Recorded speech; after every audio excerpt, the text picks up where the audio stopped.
जनन क्या है? जनक के द्वारा संतति उत्पन्न करना जनन कहलाता है।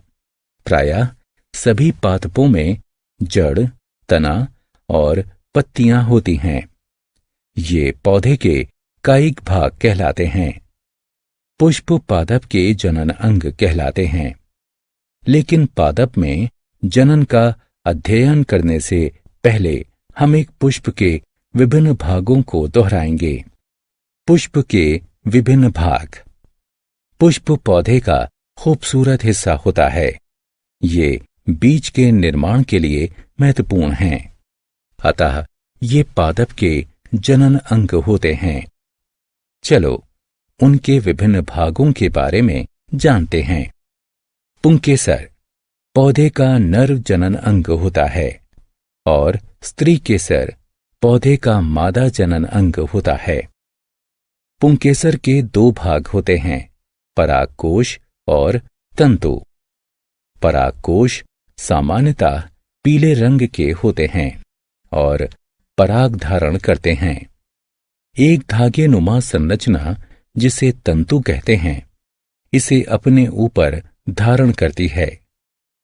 स्त्री केसर के तीन भाग होते हैं, वर्तिकाग्र, वर्तिका और अंडाशय। वर्तिकाग्र स्त्री केसर के शीर्ष पर एक चिपचिपी सतह होती है। परागकण इसमें चिपक जाते हैं और यहां बने रहते हैं। वर्तिका एक ट्यूब जैसी संरचना होती है जो वर्तिकाग्र को थामे रहती है और इसके निचले भाग में अंडाशय के अंदर बीजांड उपस्थित होते हैं। पंखुड़ियां और बाह्यदल पुष्प के अन्य महत्वपूर्ण भाग हैं। पंखुड़ियां पुष्प का रंगीन भाग होती हैं। बाह्यदल हरे रंग के और पुष्प के आधार पर स्थित होते हैं, जो पंखुड़ियों जैसे ही दिखाई पड़ते हैं। फूल के डंठल का वो भाग जिससे फूल के सभी भाग जुड़े होते हैं, रिसेप्टिकल यानी थैलेमस कहलाता है। जनन के प्रकार। पादपों में जनन दो प्रकार से होता है, लैंगिक जनन और अलैंगिक जनन।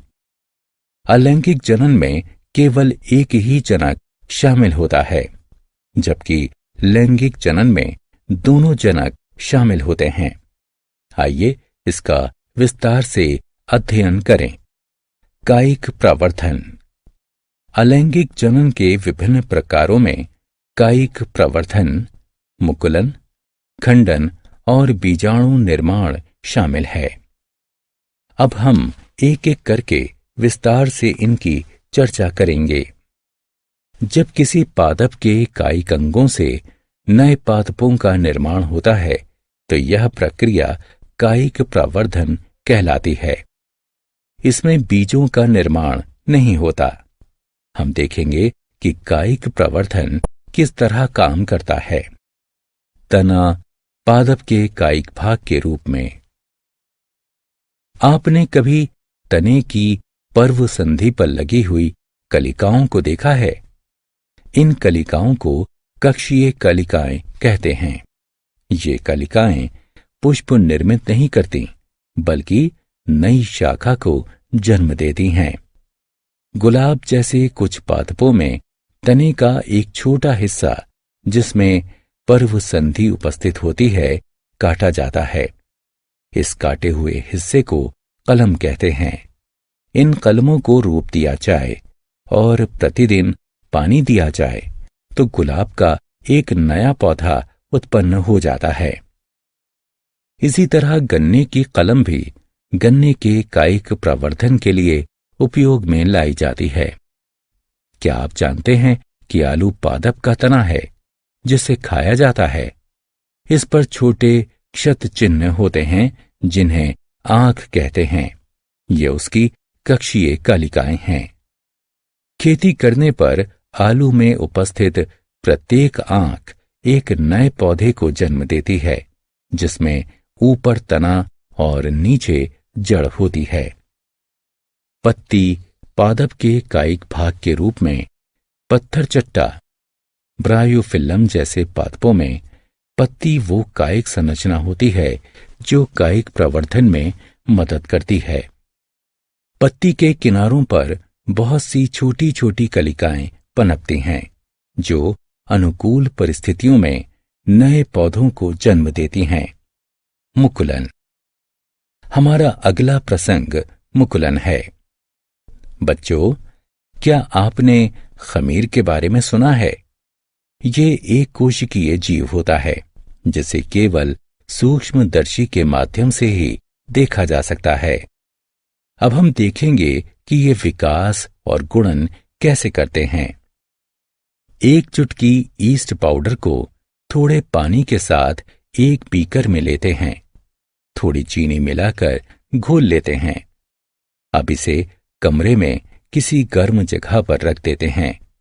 1 घंटे के बाद इसकी एक बूंद वॉच गिलास में लेकर सूक्ष्मदर्शी के माध्यम से इसका निरीक्षण करते हैं। आप नई यीस्ट कोशिकाओं को देख सकते हैं। आप यीस्ट कोशिका से बाहर आने वाले छोटे बल्ब जैसे प्रावर्त को देखते हैं। इसे मुकुल या कालिका कहा जाता है। ये कालिका वृद्धि करके जनक कोशिका से अलग होकर नई और परिपक्व कोशिका बनाता है। खंडन। क्या तुमने कभी किसी तालाब में हरे रंग का थप्पा देखा है? शैवाल विखंडन के द्वारा अलैंगिक जनन करते हैं। परिपक्व शैवाल छोटे टुकड़ों में टूट जाता है और ये टुकड़े स्वतंत्र पादप में विकसित हो जाते हैं। खंडन। एक परिपक्व जीव के 2 या अधिक टुकड़ों में टूटने की प्रक्रिया है। बीजाणु निर्माण। क्या होगा अगर हम ब्रेड के एक टुकड़े को कुछ दिनों के लिए गर्म जगह पर रख देते हैं? हाँ, हमने देखा कि हरी नीली कवक ब्रेड पर उगाई है। हवा में तैरते बीजाणुओं से कवक की उत्पत्ति होती है। बीजाणु बहुत हल्के होते हैं, इसलिए ये हवा में तैरते रहते हैं। अनुकूल परिस्थितियों में ये अंकुरित होकर नए जीव में विकसित हो जाते हैं। मांस और फर्ण जैसे पादप भी बीजाणुओं के द्वारा जनन करते हैं। एक लिंगी और द्विलिंगी पुष्प। मक्का, पपीता और ककड़ी के पुष्प में पुंकेसर अथवा स्त्री केसर उपस्थित होता है। इस तरह के पुष्प एक लिंगी पुष्प कहलाते हैं। वहीं दूसरी ओर गुड़हल और सरसों के पुष्प में पुंकेसर और स्त्री केसर दोनों उपस्थित होते हैं। इस तरह के पुष्प द्विलिंगी पुष्प कहलाते हैं। किसी पुष्प के परागकोश में उपस्थित परागकण नर युग्मकों को बनाते हैं। मादा युग्मक का निर्माण बीजांड के अंदर होता है। लैंगिक जनन में नर और मादा युग्मक के युग्मन से युग्मनज का निर्माण होता है। परागण। आपने मधुमक्खी को किसी पुष्प पर बैठे हुए अवश्य देखा होगा। क्या आप जानते हैं कि कीट अपने शरीर पर परागकण धारण करके दूर तक ले जाते हैं? वे परागण के कारक होते हैं। परागकणों का परागकोश से पुष्प के वर्तिकाग्र पर स्थानांतरण परागण कहलाता है। एक ही पुष्प के परागकोश से परागकणों का उसी पुष्प के वर्तिकाग्र पर स्थानांतरण या उसी पादप के दूसरे पुष्प के वर्तिकाग्र पर स्थानांतरण स्वपरागण कहलाता है। जबकि एक पुष्प के परागकोश से परागकणों का उसी प्रकार के अन्य पुष्प के वर्तिकाग्र पर स्थानांतरण परपरागण कहलाता है। निषेचन। जब नर और मादा युग्मक का युग्मन होता है और एक नई कोशिका का निर्माण होता है जिसे युग्मनज कहते हैं, ये प्रक्रिया निषेचन कहलाती है। निषेचन के बाद अंडाशय फल में परिवर्तित हो जाता है और बीजांड बीजों में विकसित हो जाते हैं। इन बीजों के अंदर एक भ्रूण उपस्थित होता है जो सुरक्षात्मक बीज कोट से घिरा होता है। फल गूदेदार या कड़े हो सकते हैं। बीज प्राकीर्णन। हम जानते हैं कि पादप एक स्थान से दूसरे स्थान तक गमन नहीं कर सकते। क्या आपने कभी सोचा है कि एक ही प्रकार के पादप विभिन्न स्थानों पर कैसे उग जाते हैं?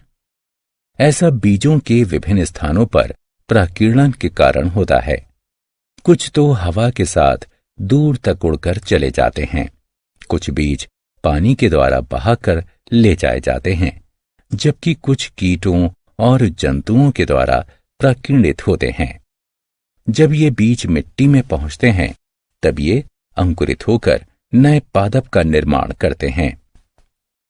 वास्तव में कुछ फल जोर से झटके के साथ फटते हैं, जिससे उनके अंदर स्थित बीज दूर तक प्राकीर्णित हो जाते हैं।